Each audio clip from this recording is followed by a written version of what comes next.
എല്ലാ പ്രിയപ്പെട്ടവരെയും ഒത്തിരി സ്നേഹത്തോടെ വന്ദനം പറഞ്ഞുകൊണ്ട് ദൈവവചന ശുശ്രൂഷയിലേക്ക് കടക്കുകയാണ്. നമ്മൾ കഴിഞ്ഞ 3 സെഷനുകളായി അല്ലെങ്കിൽ ഈ 3 ദിനങ്ങളായി നമ്മൾ 3 വാക്യങ്ങളിൽ കൂടെയാണ് സഞ്ചരിച്ചു വരുന്നത്. യെഹെസ്കേൽ പ്രവചനം 1-ാം അധ്യായം 12-ാം വാക്യം അല്ലെങ്കിൽ 20-ാം വാക്യമാണ് നമ്മൾ ഒന്നാമത് വായിച്ചത്. അതിങ്ങനെയായിരുന്നു പറഞ്ഞത്: ആത്മാവിന് പോകേണ്ടുന്നിടത്തൊക്കെയും കൂടെ പോകുന്ന പരിശുദ്ധാത്മാവിനെ അക്കമ്പനി ചെയ്യുന്ന, ആത്മാവിനെ ഫോളോ ചെയ്യുന്ന അല്ലെങ്കിൽ കാരിയർ ഓഫ് ഹോളി ഗോസ്റ്റ് എന്നുള്ള ഒരു വിഷയമാണ് നാം പഠിച്ചുകൊണ്ടിരുന്നത്. രണ്ടാമതായി 2-ാം അധ്യായം 2-ാം വാക്യത്തിലേക്ക് കടന്നു വരുമ്പോൾ നാം അവിടെ കണ്ടത് ആത്മാവ് എന്നിലേക്ക് കടന്നു വന്നു എന്ന് പറഞ്ഞ് ഒരു ഡ്വെല്ലിംഗ് സ്പിരിറ്റായി പരിശുദ്ധാത്മാവ് നമ്മളിൽ ആവസിക്കുന്ന, റെസ്റ്റ് ചെയ്യുന്നതായി കണ്ടു. അത് നമ്മളിൽ വരുത്തുന്നതായ മാറ്റങ്ങളെയും അതിനനന്തരമായി ആത്മാവ് നിവർന്നു നിൽക്കുമാറാക്കുന്നു എന്നുള്ള വിഷയമാണ് കഴിഞ്ഞ രാത്രി നാം കണ്ടത്. ആത്മാവ് നിവർന്നു നിൽക്കും. കുനിഞ്ഞുപോയ ഏതു മനുഷ്യനെയും നിവർത്തുവാൻ ദൈവത്തിൻ്റെ പരിശുദ്ധാത്മാവിന് കഴിയും. പാപത്താൽ കുനിഞ്ഞുപോയതാകട്ടെ, രോഗത്താൽ കുനിഞ്ഞുപോയതാകട്ടെ, ശാപത്താൽ കുനിഞ്ഞുപോയതാകട്ടെ, സങ്കടം കൊണ്ട് കുനിഞ്ഞുപോയതാകട്ടെ, ജീവിത പരാജയങ്ങൾ കൊണ്ട് കുനിഞ്ഞുപോയതാകട്ടെ, സ്വപ്നങ്ങൾ പൊട്ടിച്ചിതറി ആഗ്രഹങ്ങളും ആശകളും നഷ്ടമായതുകൊണ്ട് കുനിഞ്ഞു പോയതാകട്ടെ, എങ്ങനെ കുനിഞ്ഞു പോയതായിരുന്നാലും ദൈവം അതിനെ നിവർത്തും. അത് തെളിവ് സഹിതം കഴിഞ്ഞ രാത്രി നാം ധ്യാനിച്ച വിഷയമാണ്. നമുക്ക് അടുത്ത ഭാഗത്തിലേക്ക് കടക്കാം. യെഹെസ്കേൽ പ്രവചനം 3-ാം അധ്യായം 12-ാം വാക്യം 14-ാം വാക്യം.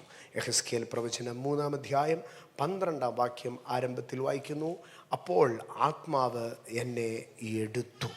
വീണ്ടും 14-ാം വാക്യത്തിലേക്കൊന്ന് കടന്നു വരാമോ? 14-ാം വാക്യം ഒന്ന് വായിക്കാമോ? ആത്മാവ് എന്നെ എടുത്തുകൊണ്ട് പോയി. സ്തോത്രം. ആത്മാവ് എന്നെ എടുത്തുകൊണ്ട് പോയി. ഇനിയും അതിൻ്റെ അവസാന ഭാഗം കൂടെ ഒന്ന് വായിച്ചേ. യഹോവയുടെ, നിങ്ങളതിനെ ഒന്ന് വിഷ്വലൈസ് ചെയ്തേ. യഹോവയുടെ ആത്മാവ് എന്നെ എടുത്തുകൊണ്ടുപോയി. ദൈവത്തിൻ്റെ കൈ എൻ്റെ മേൽ ശക്തിയോടെ ഉണ്ടായിരുന്നു. അപ്പൊ എങ്ങനെയാ ദൈവത്തിന്റെ ആത്മാവ് എടുത്തുകൊണ്ട് പോകുന്നത്? ആമേൻ. വാക്യങ്ങൾ വായിക്കാനുള്ളതല്ല. ഞാൻ എപ്പോഴും പറയും, ബൈബിൾ വായിക്കാനുള്ളതല്ല. ദിനപത്രങ്ങൾ വായിക്കാം, മാസികകൾ വായിക്കാം, എന്തു വേണമെങ്കിലും നിങ്ങൾ വായിച്ചോ. പക്ഷെ ബൈബിൾ ഒരിക്കലും വായിക്കരുത്. ബൈബിള്, എൻ്റെ ഭാഷയിൽ പറഞ്ഞാൽ, ബൈബിൾ വായിക്കാനുള്ളതല്ല, ബൈബിൾ തിന്നാനുള്ളതാണ്. ആത്മാവിനെ എടുത്തു. ദൈവത്തിന്റെ കൈ എൻ്റെ മേലുണ്ടായിരുന്നു. ഇനി ഞാൻ ഇതിൽ കൂടുതലൊന്നും ഇതിൽ നിന്ന് പ്രസംഗിക്കേണ്ടതില്ലെന്ന് തോന്നുന്നു. ഇതാണ് ഒരു ദൈവ പൈതലിന്റെ ജീവിതം. ഇതാണ് ഒരു ക്രിസ്തീയ ജീവിതം. ആത്മാവ് എന്നെ എടുക്കും, അവൻ്റെ കൈ എൻ്റെ മേൽ ഇരിക്കും. താങ്ങുന്ന കരം, മുകളിൽ ഇരിക്കുന്ന കരം. സ്തോത്രം. ഈ യെഹെസ്കേൽ പ്രവചനത്തിൻ്റെ പ്രാരംഭ 3 അധ്യായങ്ങൾ പേഴ്സണൽ എൻകൗണ്ടർ ആണ് എന്ന് നാം പറയുകയുണ്ടായി. എൻകൗണ്ടർ വരുമ്പോൾ ചിന്താഗതികൾ പൊളിയും എന്ന് നാം കണ്ടു. ഇവിടെ യെഹെസ്കേൽ എന്ന ഒരു പുരോഹിതൻ ഇപ്പോൾ പ്രവാചകനായി മാറുകയാണ്. പുരോഹിതൻ ആരായി മാറുന്നു? പ്രവാചകനായി മാറുന്നു. ഇത് ഒരു ഗതികേട് കൊണ്ട് വന്ന മാറ്റമാണ്. യെഹെസ്കേൽ പുരോഹിതൻ പ്രവാചകനായത് ഗതികേട് കൊണ്ട് വന്നതാണ്. എന്നാൽ അതിൻ്റെ സാധ്യതകൾ വളരെ വിശാലമായിരുന്നു. പുരോഹിതൻ ആ കാലഘട്ടത്തിന് യഹൂദന് മാത്രം ശുശ്രൂഷിക്കുമ്പോൾ യെഹെസ്കേൽ പ്രവാചകൻ ജാതികൾക്ക് പ്രവാചകനായി തീരുന്നു. സഹസ്രാബ്ദത്തെക്കുറിച്ച് ഭാവിയിലേക്ക് വരെ തൻ്റെ ശുശ്രൂഷ വ്യാപരിക്കുന്നതിനെ കാണുവാൻ കഴിയും. എന്നാൽ ഇതേ അനുഭവത്തിൽ കൂടി കടന്നുപോയ, അല്ലെങ്കിൽ ഇതേ ട്രാൻസിഷനിൽ കൂടി കടന്നുപോയ വേറെ ഒരാളെ തിരുവെഴുത്തിൽ നമുക്ക് കാണാൻ കഴിയും. പുരോഹിതപുത്രൻ പ്രവാചകനായി. ആരായിരിക്കും? യോഹന്നാൻ സ്നാപകൻ. പക്ഷെ യോഹന്നാൻ സ്നാപകൻ വാസ്തവത്തിൽ ഗതികേട് കൊണ്ട് അങ്ങനെ ആയതല്ല, നിയോഗം കൊണ്ട് അങ്ങനെ ആയതാണ്. യെഹെസ്കേൽ പ്രവാചകൻ ഇങ്ങനെ ആയപ്പോൾ എല്ലാവരും പറഞ്ഞു അവൻ്റെ അപ്പനെ അമ്മയായിരിക്കും കുറ്റം പറഞ്ഞത്. പക്ഷെ യോഹന്നാൻ സ്നാപകൻ അങ്ങനെ ആയപ്പം എല്ലാവരും ആരെയായിരിക്കും കുറ്റം പറഞ്ഞത്? യോഹന്നാൻ സ്നാപകനെ ആയിരിക്കും. ഞാനതിൻ്റെ കാരണം പറയാം. വളരെ പൊന്നുപോലെ വാർദ്ധക്യകാലത്തൊരു കൊച്ചുണ്ടായി. അവനെ വളർത്തിക്കൊണ്ടുവന്ന് ദൈവത്തിൻ്റെ ആലയത്തിൽ ഇന്നലെ ഞാൻ പറഞ്ഞതുപോലെ പഞ്ഞിനൂൽ കൊണ്ടുള്ള അങ്കി ധരിപ്പിച്ച് ശുശ്രൂഷ ചെയ്യിച്ച് നല്ല ദൈവാലയത്തിനകത്ത്, ആ ട്രഡീഷണൽ സിസ്റ്റത്തിനകത്ത് നല്ല പഞ്ഞിനൂൽ കൊണ്ടുള്ള വെള്ള അങ്കിയൊക്കെ ധരിച്ച് മര്യാദയ്ക്ക് മാന്യതയ്ക്ക് അവിടെ നിന്ന് യാഗപീഠത്തിലെ ചാരോമാരി ഇറച്ചിയും തിന്ന് അവിടെ ജീവിക്കേണ്ടിയ കൊച്ചനാണ്. അവനിപ്പം ഈ വെള്ളയുടുപ്പിടാതെ, അവനിപ്പം അരയിൽ തോൽവാറും ചുറ്റി, അവനിപ്പം ഈ ബാർബിക്യൂ തിന്നാതെ, അവൻ വെട്ടുക്കിളിയും കാട്ടുതേനും തിന്ന് അവൻ മരുഭൂമിയിൽ പോയി പാർക്കുകയാണ്. ആ കാലത്ത് എലിസബത്തിൻ്റെ സക്കറിയാവിനെ അറിയാവുന്നവർ പറഞ്ഞു കാണും, വയസ്സാം കാലത്ത് ഇതാ ദൈവം തന്നില്ലേ, പ്രാർത്ഥിച്ച് മേടിക്കരുതെന്ന് പറയുന്നതിൻ്റെ കാര്യം ഇതാ. കണ്ടോ, വയസ്സാം കാലത്ത് ഒരുത്തനെ ദൈവം കൊടുത്ത് ചോദിച്ച് മേടിച്ചിട്ട് താണ്ട് ഇപ്പം പള്ളി കയറത്തില്ല, അവനിപ്പം മരുഭൂമി മുഴുവൻ നടന്ന് അവനിപ്പം യോർദാൻ നദീ തീരത്ത് സ്നാനം കഴിപ്പിച്ചുകൊണ്ട് നടക്കുക. എൻ്റെ സഹോദരങ്ങളെ, ഒരു മനുഷ്യനിൽ ദൈവത്തിൻ്റെ നിയോഗങ്ങൾ പൂർത്തീകരിക്കപ്പെടുമ്പോൾ ട്രഡീഷനുകൾ പൊളിക്കപ്പെടും. ദൈവത്തിൻ്റെ അഭിഷേകം ഒരു മനുഷ്യനിൽ ട്രഡീഷനുകൾ പൊളിക്കും. ഇന്ന് രാത്രി എന്നെ കേൾക്കുന്ന എൻ്റെ ദൈവമക്കളോട് ഞാൻ പറയട്ടെ, ട്രഡീഷനുകൾ പൊളിക്കാതെ ഒരാത്മീയതയ്ക്കകത്ത് നമുക്ക് മുൻപോട്ട് പോകുവാൻ കഴിയുകയില്ല. ഒരു തരത്തിലുള്ളതും ആത്മീയ പാരമ്പര്യങ്ങൾ എന്ന് നാം അവകാശപ്പെടുന്നതോ യാതൊരു വിധത്തിലും ഒരു അവകാശവാദങ്ങളില്ലാതെ മുമ്പോട്ട് പോകണം. ഞാൻ ഒരിക്കൽ ഒരു ഹൈന്ദവൻ്റെ ലേഖനം വായിച്ചു കൊണ്ടിരുന്നു. അതിനകത്ത് എഴുതിയ ഒരു വാചകം എന്നെ ഭയങ്കരമായി എന്നെ ടച്ച് ചെയ്തു. അതിൽ ഇങ്ങനെയായിരുന്നു എഴുതിയിരുന്നത്: കാവി ഒരിക്കൽ വർജനത്തിൻ്റെ നിറമായിരുന്നു, പക്ഷേ കാവി ഇന്ന് ആസക്തിയുടെ നിറമായി പോയി എന്ന് എഴുതിയിരുന്നു. കാഷായം കാവി ഒരിക്കൽ എന്തായിരുന്നുവെന്നറിയാമോ? കാവി വർജനത്തിൻ്റെ നിറമായിരുന്നു. ഭാരതത്തിലെ പാരമ്പര്യ സന്യാസിമാരുടെ വേഷമായിരുന്നു, വർജനത്തിൻ്റെ നിറമായിരുന്നു. ക്രൈസ്തവരുടെ ഇടയിൽ പോലും സന്യാസി വിഭാഗങ്ങൾ കാഷായം ധരിക്കുന്നവരുണ്ടായിരുന്നു. പക്ഷേ ഇന്ന് കാഷായത്തിൻ്റെ കാവിവൽക്കരണം എന്ന് പറഞ്ഞാൽ ഒരു തീവ്ര നിലപാട് പോലെ, അല്ലെങ്കിൽ ഒരു ആസക്തിയായി മാറി. എൻ്റെ സഹോദരങ്ങളെ, ഞാൻ പറയട്ടെ, ഓരോ വിഷയങ്ങളിലും ഞാനൊരു കാര്യം പറയാം. ഞാൻ വിമർശനാത്മകമായി പറയുവാണെന്ന് നിങ്ങൾക്ക് തോന്നിയാൽ അങ്ങനെ തന്നെ ആയിക്കൊള്ളട്ടെ. ഹൈന്ദവന് വർജനത്തിൻ്റെ നിറമായിരുന്ന കാവി ഇന്ന് ആസക്തിയുടെ നിറമായിട്ടുണ്ടെങ്കിൽ, പെന്തക്കോസ്തിനകത്ത് വെള്ള എന്നുള്ളത് ഇന്നൊരു ആസക്തിയുടെ നിറമായിട്ടുണ്ടോ? സഹോദരങ്ങളെ, നമ്മൾ ശ്രദ്ധിക്കണം. ഒരു നിറവും നമ്മളെ വാഴരുത്, ഒരു സിസ്റ്റവും നമ്മളെ വാഴരുത്. പകരം പരിശുദ്ധാത്മാവ് നമ്മളെ വാഴുന്നതായിരിക്കട്ടെ. Hallelujah, hallelujah, hallelujah. പരീശന്മാർ അക്കാലങ്ങളിൽ ദൈവം ആവർത്തന പുസ്തകത്തിൽ പറഞ്ഞു, നീ ഈ ന്യായപ്രമാണങ്ങളെ മറന്നു പോകാതിരിക്കേണ്ടതിന് നീ ഇത് കയ്യിൽ കെട്ടിക്കൊള്ളണമെന്ന് പറഞ്ഞു. കയ്യിൽ ഇതിനെ കെട്ടിക്കൊള്ളണം. ആകയാൽ ചെറുതായിട്ടത് കെട്ടുമായിരുന്നു. പക്ഷേ പിൽക്കാലത്ത് പരീശന്മാർ എന്ത് ചെയ്തു? ന്യായശാസ്ത്രിമാരും മന്ത്രപ്പട്ടയ്ക്ക് വീതി കൂട്ടി. അപ്പോൾ കയ്യിൽ ഭയങ്കര പലക ഇങ്ങനെ വെച്ചുകൊണ്ട് നടക്കുക. കാരണം കാണുന്നവരെല്ലാം മനസ്സിലാക്കിക്കൊള്ളണം, ഞങ്ങൾ പള്ളിഭക്തരാണെന്ന് മനസ്സിലാക്കണം. മുമ്പേ കർത്തൃദാസൻ പറഞ്ഞു, ദൈവം വെറുക്കുന്ന ഏക വിഭാഗം എന്നുള്ളത് കപട വിഭാഗത്തെ മാത്രമേ ദൈവം വെറുക്കുന്നുള്ളൂ. സംശയിക്കുന്നവരോട് കരുണ കാണിക്കും. കപട വിഭാഗത്തെ ദൈവം വെറുത്ത് കളയും. നമ്മൾ പെന്തക്കോസ്തുകാർ പൊതുവെ, പ്രത്യേകിച്ച് പ്രാസംഗികരെല്ലാം പറയും അവിശ്വാസിയായ തോമസ് എന്ന് പറയും. പക്ഷെങ്കിൽ ആധുനിക തിയോളജിയിൽ തോമസിനെ പറയുന്നത് ദ സയൻറ്റിസ്റ്റ് തോമസ് എന്നാണ് പറയുന്നത്. The scientist Thomas. എൻ്റെ സഹോദരങ്ങളെ, തോമസ് സംശയിച്ചില്ലായിരുന്നെങ്കിൽ നമ്മൾ ആ യാഥാർത്ഥ്യത്തെ ഇന്ന് വേണ്ടവണ്ണം ഉൾക്കൊള്ളുമായിരുന്നോ? ഇനിയും അടുത്ത ഒരു കാര്യം ഞാൻ പറയട്ടെ. നിങ്ങളെല്ലാവരും തോമസിനെ കുറ്റം പറയും, പക്ഷെ തോമസ് ഭാഗ്യവാനാ. തോമസ് സംശയിച്ചതുകൊണ്ട് തോമസിന് മാത്രം ഒരു പ്രിവിലേജ് കിട്ടി. യേശുവിൻ്റെ മുറിവേലൊന്ന് തൊടാൻ, യേശുവിൻ്റെ ചങ്കയിലൊന്ന് തൊടാൻ ഒരു അനുവാദം കിട്ടി. ബാക്കി 10 പേർക്കും ആ ഭാഗ്യം ഉണ്ടായില്ല. ഇന്ന് രാത്രി ഞാൻ പറയട്ടെ സഹോദരങ്ങളെ, നമ്മളുടെ സംശയങ്ങൾ, നമ്മുടെ ആത്മീയ ബലഹീനതകൾ നമ്മളെ കർത്താവിങ്കിലേക്ക് കുറച്ചും കൂടെ അടുപ്പിക്കും. ഞാൻ ബലഹീനനായതുകൊണ്ട് സ്തോത്രം. ഒന്ന് പറയാമോ? ഞാൻ ബലഹീനനായതുകൊണ്ട് സ്തോത്രം. ഞാൻ ഏറ്റവും കൂടുതൽ ദൈവത്തെ സ്തുതിക്കുന്ന ഒരു കാര്യം അതാണ്. കർത്താവേ, ഞാനൊരു മണ്ടനായതുകൊണ്ട് സ്തോത്രം, ഞാനൊരു പൊട്ടനായതുകൊണ്ട് സ്തോത്രം, ഞാനൊരു മണ്ടനായതുകൊണ്ട് ദൈവത്തിന് സ്തോത്രം. ഈ രാത്രിയും ഞാനത് ആവർത്തിക്കുന്നു. നമുക്ക് കടന്നു വരാം. ഇവിടെ പറയുകയാണ്, ആത്മാവ് എന്നെ എടുത്തുകൊണ്ടുപോയി. എന്താണ് ആത്മാവ് ഒരു മനുഷ്യനെ എടുത്തുകൊണ്ട് പോവുക എന്ന് പറഞ്ഞാൽ അതിൻ്റെ അർത്ഥം, അല്ലെങ്കിൽ അതിൻ്റെ ആവശ്യകത എന്താണ്? ചില ഭാഗങ്ങളിലേക്ക് ഞാൻ കൊണ്ടുപോകാം. ആത്മാവ് ചിലരെ എടുത്തുകൊണ്ടുപോയ ഭാഗങ്ങൾ. സഹോദരങ്ങളെ, ബൈബിളിൻ്റെ ചില ചരിത്ര ഭാഗങ്ങളിൽ കൂടി കടന്നു പോകാം. രാജാക്കന്മാരുടെ 1-ാം പുസ്തകം 17 തുടങ്ങിയുള്ള അധ്യായങ്ങൾ നാം വായിക്കുമ്പോൾ തിശ്ബിനായ ഏലിയാവ് എന്നൊരു മനുഷ്യനെ നമുക്ക് കാണാൻ കഴിയും. ഒരു ദിവസം തിശ്ബി എന്ന ഗ്രാമത്തിൽ നിന്ന് വന്ന് രാജകൊട്ടാരത്തിൽ കയറി രാജാവിൻ്റെ അടുക്കൽ വിളിച്ചു പറഞ്ഞു, ഇനി ഞാൻ പറഞ്ഞിട്ടേ ഭൂമിയിൽ മഞ്ഞും മഴയും പെയ്യത്തുള്ളൂ എന്ന് പറഞ്ഞിട്ട് പുള്ളിക്കാരൻ കൊട്ടാരത്തിൽ നിന്ന് ഇറങ്ങി ഒരു പോക്ക് പോയി. ചില നാളുകൾ കെരീത്തിലിരുന്നുവെന്നും പിൽക്കാലത്ത് സരപ്തയിലിരുന്നെന്നും ബൈബിൾ വായിക്കുന്നവർക്കറിയാം. പക്ഷേ ആ രാജ്യത്തിലെ രാജാവിന് ആഹാബിന് അതറിയത്തില്ലായിരുന്നു. ലോകത്തിലെ ജ്ഞാനികൾക്കറിയാത്ത കാര്യം ബൈബിൾ വായിക്കുന്നവൻ അറിയാം എന്ന് ഇന്ന് രാത്രി ഞാൻ ഒന്നുകൂടെ പറഞ്ഞു വയ്ക്കട്ടെ. സ്തോത്രം. ആകയാൽ ആഹാബ് എന്ത് ചെയ്യുകയാണ്? ഏലിയാവിനെ പിടിക്കാൻ നാടുനീളെ ആളിനെ അയച്ചു. ഏലിയാവിനെ പിടിക്കാൻ എല്ലാ ജാതികളുടെ രാജ്യങ്ങളുടെ അടുക്കൽ ആളിനെ അയച്ചു.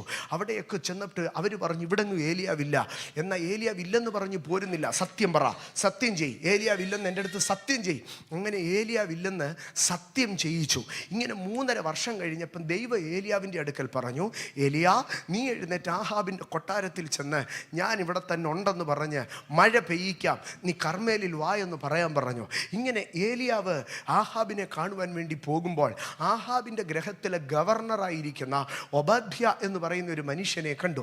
ഒബദ്യാവിനെ കണ്ടപ്പോൾ ഈ ഒബദ്യാവും ആഹാബും കൂടെ 2 വഴിക്ക് തിരിഞ്ഞതാ. ഏതെങ്കിലും നദിയുടെ സൈഡിൽ പുല്ലുണ്ടെങ്കിൽ പശുവിന് വെട്ടിക്കൊടുക്കാമെന്ന് പറഞ്ഞ് ഈ ആഹാബ് ഒബദ്യാവും കൂടെ പിന്തുടർന്നതാ. ആഹാബ് പോയ വഴിയിൽ ഏലിയാവിനെ കണ്ടില്ല, ഒബദ്യാവ് പോയ വഴിയിൽ ഏലിയാവിനെ കണ്ടു. ഒബദ്യാവ് പോകുന്ന കണ്ടിട്ട് കൈകൊട്ടി വിളിച്ചിട്ട് പറഞ്ഞു, ഒബദ്യാവ് അവിടെ നിൽക്കാൻ പറഞ്ഞു. ഒബദ്യാവ് തിരിഞ്ഞു നോക്കിയപ്പോൾ ഒബദ്യാവ് ഇങ്ങനെ ഇത് സത്യമാണോ എന്താണെന്ന് അറിയാതെ ഇങ്ങനെ വരണ്ടു നിൽക്കുകയാണ്. ഏലിയാവ് പറഞ്ഞു, ഒബദ്യാവേ, നിന്റെ യജമാനൻ ആഹാബിൻ്റെ അടുക്കൽ ചെന്ന് പറയണം, ഒരു കാര്യം ചെന്ന് പറയണം, ഞാൻ ഏലിയാവ് ഇവിടെ ഉണ്ട്, ഞാൻ അങ്ങോട്ട് കാണാൻ വരുന്നുണ്ടെന്ന് പറയണമെന്ന്.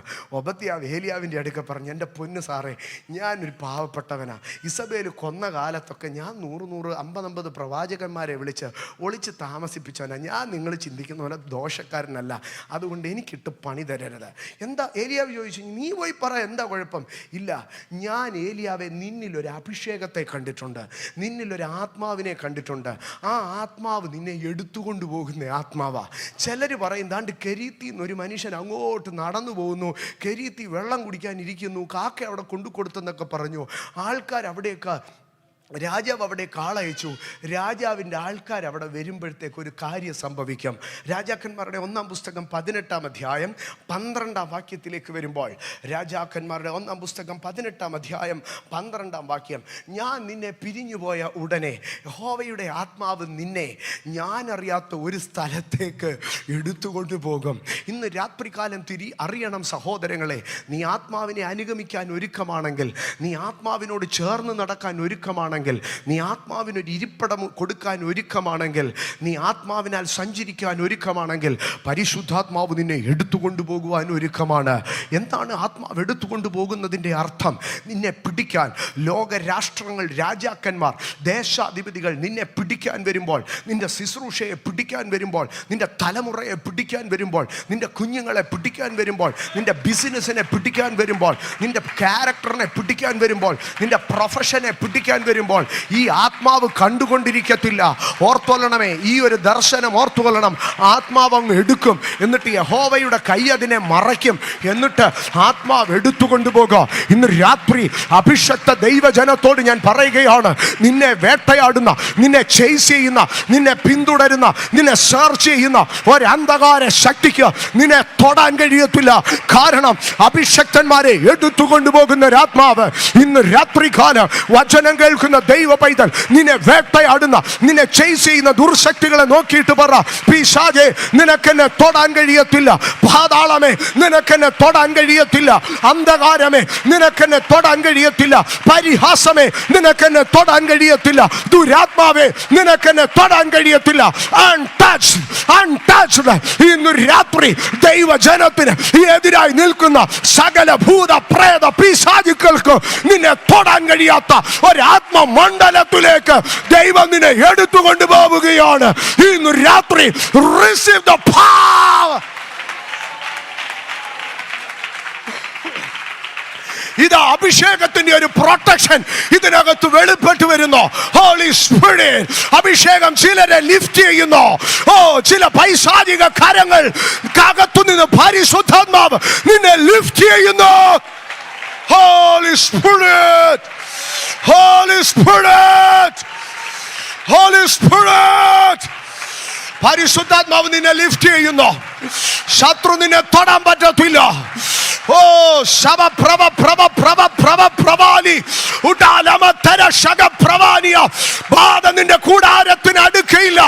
ഒരു ബാധയും നിന്റെ കൂടാരത്തിന് അടുക്കയില്ല. ഒരു അനർത്ഥവും നിനക്ക് ഭവിക്കയില്ല. നിന്നെ തൊടുവാൻ ശത്രുവിന് സാധ്യമല്ല. കാരണം പരിശുദ്ധാത്മാവ്, ദൈവത്തിന്റെ ആത്മാവ് നിന്നെ ലിഫ്റ്റ് ചെയ്യുന്നു. ലിഫ്റ്റ് ചെയ്യപ്പെടട്ടെ, ലിഫ്റ്റ് ചെയ്യപ്പെടട്ടെ. ദൈവസഭ ലിഫ്റ്റ് ചെയ്യപ്പെടട്ടെ. ദൈവജനം ലിഫ്റ്റ് ചെയ്യപ്പെടട്ടെ. ആത്മാവ് നിന്നെ എടുക്കട്ടെ. ആത്മാവ് നിന്നെ എടുത്തു മാറ്റട്ടെ. രോഗം നിന്നെ തൊടാതെ, അപമാനം നിന്നെ തൊടാതെ, പിശാച് നിന്നെ തൊടാതെ. Experience the lifting of holy spirit. Utala marana sangara matara waitara hati kalasa. Holy Spirit. പരിശുദ്ധാത്മാവ് ചിലരെ എടുത്തു പൊക്കിയിരിക്കുന്നു. Receive the lifting. Oh, receive. Experience the lifting. Experience the lifting. Experience the lifting. Ha. ഇന്ന് രാത്രി ആത്മാവിനാൽ എടുത്തുയർത്തപ്പെട്ടവർ ആ ആഹാബിനെ നോക്കിയിട്ട് പറ, പൊന്നു മോനെ, നീ മഷിയിട്ട് നോക്കി എന്നെ കാണത്തില്ലെന്ന് പറ. യെസ്. ഏത് ജ്യോതിഷനിരുന്ന് നോക്കിയാലും, ഏത് മന്ത്രവാദി ഇരുന്ന് നോക്കിയാലും നിന്നെ കണ്ടുപിടിക്കാൻ പറ്റത്തില്ല.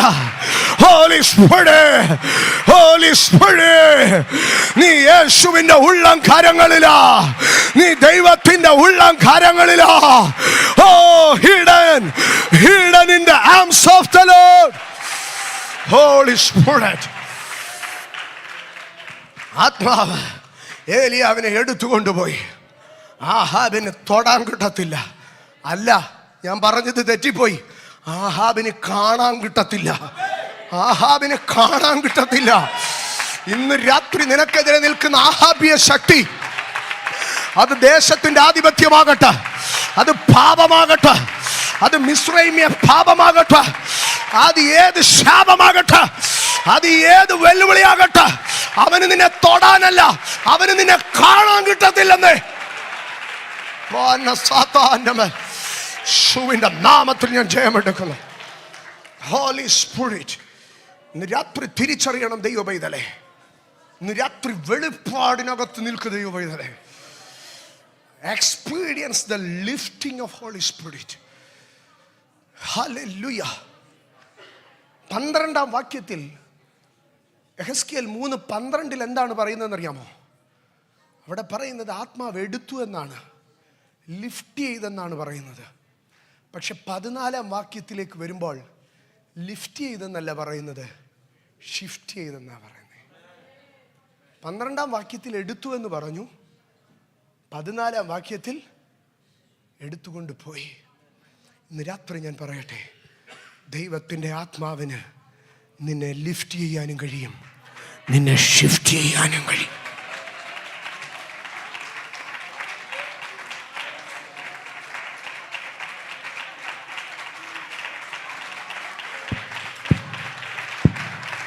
ഇന്നലെ രാത്രി ഞാൻ പറഞ്ഞു പരിശുദ്ധാത്മാവ് ഒരു ജെന്റിൽ ഡവ്, ഒരു പാവം പ്രാവാണെന്ന് ഞാൻ പറഞ്ഞു. പക്ഷെ ഇന്ന് ഞാനത് പറഞ്ഞാൽ നിങ്ങൾ വിശ്വസിക്കത്തില്ല. എനിക്കും ഇന്നത് പറയാൻ പറ്റത്തില്ല. ഞാനിപ്പോൾ ഇവിടെ താഴെ വീണു, എന്നെ ഇവിടുന്ന് എഴുന്നേപ്പിച്ച് അവിടെ ഇരുത്താൻ എത്ര പേര് വേണം? മിനിമം 2 പേര് വേണം. എന്നെ എടുത്ത് അപ്പുറത്തെ മുറിയിലൊന്ന് കൊണ്ടുപോയി കിടത്തണമെങ്കിൽ എത്ര പേര് വേണം? 4 പേര് വേണം. എന്നെ എടുത്തുകൊണ്ട് പോകണമെങ്കിൽ പിന്നെ എത്ര പേര് വേണം? 4 പേരും മാറി നിൽക്കും, 6 പേരും മാറി നിൽക്കും.